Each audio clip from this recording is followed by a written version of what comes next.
I'm Rebecca Lokovich. And I'm Kaylee Lokovich.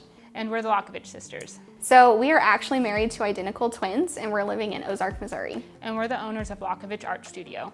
So Lokovich Art Studio is a stained glass studio. We create custom designs, we do repairs, as well as offer classes. From last year to this year, we have actually doubled in sales, and we are getting about roughly 5 classes about a week, which is quite a bit for a new business.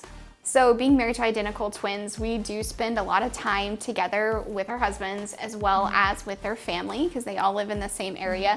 Outside of that, I have a rescue bulldog. Along with that, I do like to do digital painting as well as crocheting. One of the main family members I hang out with is my younger brother. He's autistic and he's actually a hoot to be around. We go to the park, we do lots of activities, and then he also gets to be part of our studio. And going through what the Blox has already given us to learn, we realized it's been really affirmative on what we've already done. Now we just need to take that and apply it.